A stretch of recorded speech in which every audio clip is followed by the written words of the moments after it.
नमस्कार बंधुरा रीना अजमली किचेने सकलके स्वागत। आज शेयर करब लाबड़ार रेसिपि। जे कोनो ठाकुरेर भोगे आपनारा बानिये निते पारेन किंबा निजेदेर जोन्नो एटा बानानो जाय। खेते भीषणই सुस्वादु हय। भात दिये खेते जेमन भालो लागे खिचुड़ी दिये खेते बेशी भालो लागे। आमी एखाने एई लाबड़ा तैरी करार जोन्नो कयेक रकमेर सब्जी नियेछि। सब्जिगुलोके खूब भालो करे धुए नियेछि।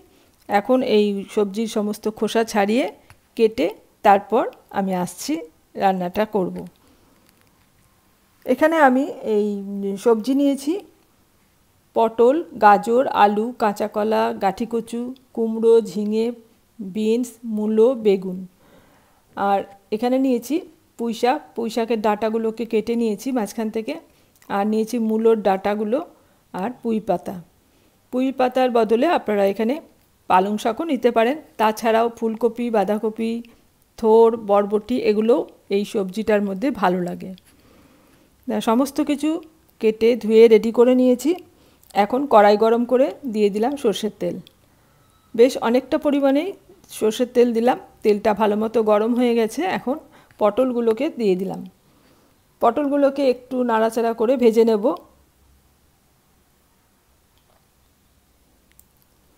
পটলটা কিছুক্ষণ ভাজা হয়ে গেলে পরে এর মধ্যে দিয়ে দিচ্ছি গাঠি কচু আর গাজর। আপনারা এই সমস্ত সবজি আলাদা আলাদা করেও ভাজতে পারেন, তবে সেই সময় অনেকটা সময় লাগবে, তাই আমি একটা একটা করে সবজি দিচ্ছি আর একসাথেই ভেজে নিচ্ছি। খেয়াল রাখতে হবে সমস্ত সবজিগুলো যেন ভালো মতো ভাজা হয়, কাঁচা না থাকে আর পুড়েও যেন না যায় কোনো সবজি, সেইভাবে খেয়াল করে ভাজতে হবে। দিয়ে দিলাম কাঁচা কলা। কাঁচা কলাটাকেও ভেজে নিচ্ছি।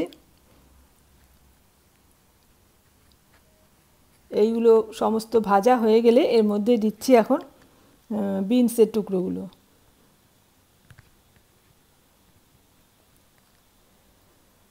বিনসটাকেও আবার ভাজছি। আর এখনও আমি এর মধ্যে নুন হলুদ কিছু দিইনি। নুন দিলে জল বেরিয়ে যাবে, ভাজাটা ভালো হবে না। তাই কিছুক্ষণ ভাজা করে নেওয়ার পরে আমি দিয়ে দিলাম হাফ চামচ নুন আর হাফ চামচ হলুদের গুঁড়ো।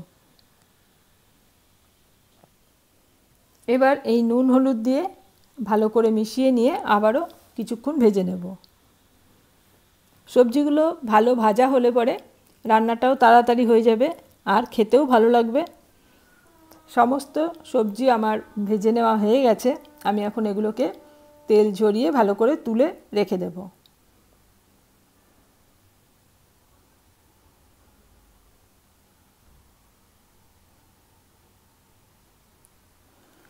সমস্ত সবজিগুলোকে তুলে নিলাম। আর এখন এর মধ্যে আমি ফোড়ন দেব একটা তেজপাতা, একটা শুকনো লঙ্কা আর দেব হাফ চামচ পাঁচ ফোড়ন।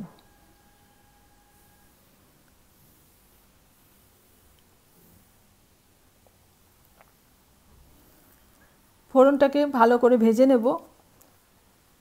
ফোড়নের থেকে যখন সুন্দর একটা গন্ধ বেরোবে সেই সময় দিয়ে দেব কেটে রাখা আলু।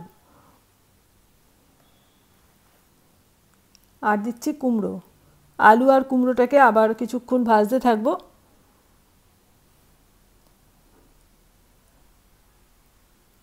এইগুলো আলু আর কুমড়ো ভাজা হয়ে গেলে পরে এর মধ্যে দিয়ে দেব পুঁইয়ের ডাঁটা আর মূলো।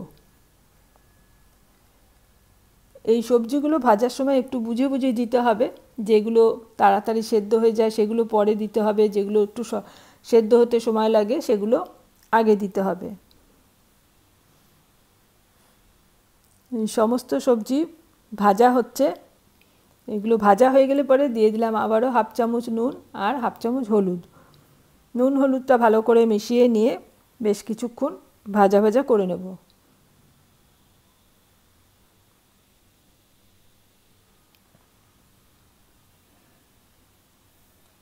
এইগুলো লাল লাল করে ভেজে নিয়েছি। এবার এর মধ্যে দিয়ে দেব ঝিঙের টুকরোগুলো। ঝিঙেটাকে আবার কিছুক্ষণ ভাজবো। একটু নাড়াচাড়া করে ভেজে নিলাম। আর এখন এর মধ্যে দিয়ে দেব বেগুন। বেগুনটা সব শেষে দিলেই ভালো হয়, নয়তো বেগুন সমস্ত তেল টেনে নেয়। তাতে অন্য অন্য সবজিগুলো ভাজার অসুবিধা হয়, আর তেল বেশিও লাগবে তাহলে, সেই জন্য বেগুনটা সব শেষে দিলেই ভালো হয়। বেগুনটাকেও ভেজে নিলাম। এবার সমস্ত সবজি ভাজা হয়ে গেছে, মাঝখানটা একটু ফাঁকা করে নিলাম, আর এখানে দিয়ে দিচ্ছি 1 চা চামচ আদা। আদাটাকে আমি গ্রেট করে রেখেছি, এই গ্রেট করা আদাটা দিয়ে দিলাম। আদাটাকে একটু নাড়াচাড়া করে নিলাম, তারপর সব সবজির সঙ্গে মিশিয়ে ভালো করে ভেজে নিচ্ছি যতক্ষণ না আদার গন্ধটা চলে যায়। যে আদার যে কাঁচা গন্ধটা আছে সেইটা চলে যাওয়া পর্যন্ত ভেজে নিলাম। এখন দিয়ে দিচ্ছি মূলোর ডাঁটাগুলো, আর দেব পুঁই শাকের পাতাগুলো।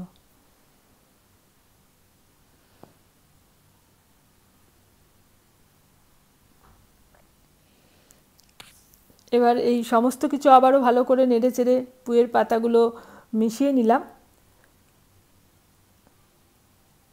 আর এর মধ্যে আমি এখন কোনো মশলা দেব না, খালি নুনটা দেব, হলুদ দিচ্ছি, আর দেব সামান্য একটু লঙ্কার গুঁড়ো।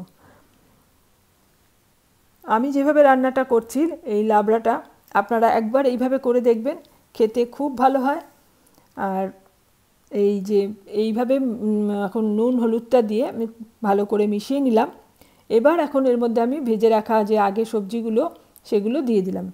এবার সব কিছু একসাথে মিশিয়ে নিয়ে একটু কষাতে থাকবো।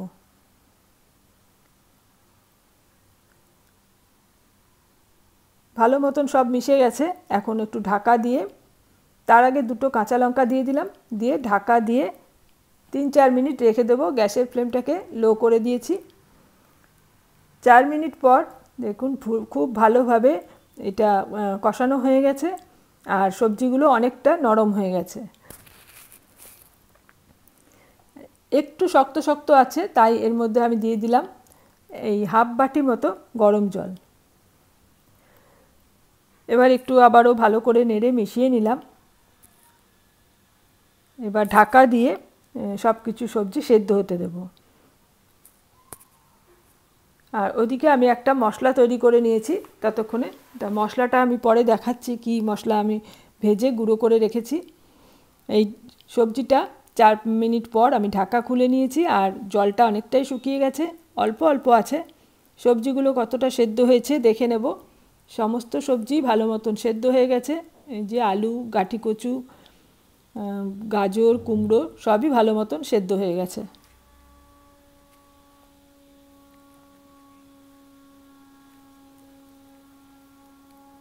আরও মিনিট খানেক সময় নাড়াচাড়া করে নিলাম। এবার দিয়ে দেবো এর মধ্যে 1 চামচ চিনি। চিনিটাকে ভালো করে মিশিয়ে নেব। আর এই সম্পূর্ণ যে জলটা সেটা ভালো মতন শুকিয়ে নেব। নাড়তে নাড়তে বেশ কিছুক্ষণ পর একদম এই যে মাখা মাখা হয়ে গেছে। এখন আমি এখানে এই গুঁড়ো মশলাটা দেব। এখানে আমি হাফ চামচ জিরে, হাফ চামচ ধনে, একটা শুকনো লঙ্কা, 2টো সাদা এলাচ, আর একটু দারচিনি সব শুকনো খোলায় ভেজে গুঁড়ো করে রেখেছি।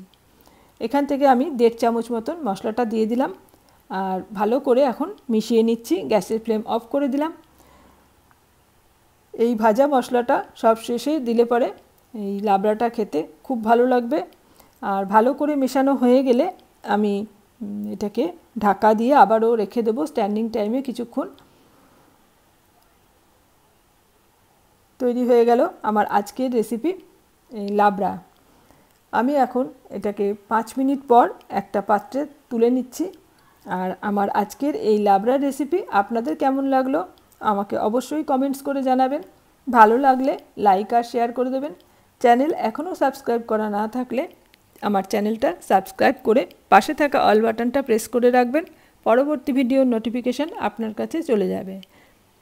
আজ এখানে শেষ করছি, আবারও চলে আসবো অন্য কোনো রেসিপি নিয়ে। এতক্ষণ আমার সাথে থেকে ভিডিওটা দেখার জন্য অসংখ্য ধন্যবাদ।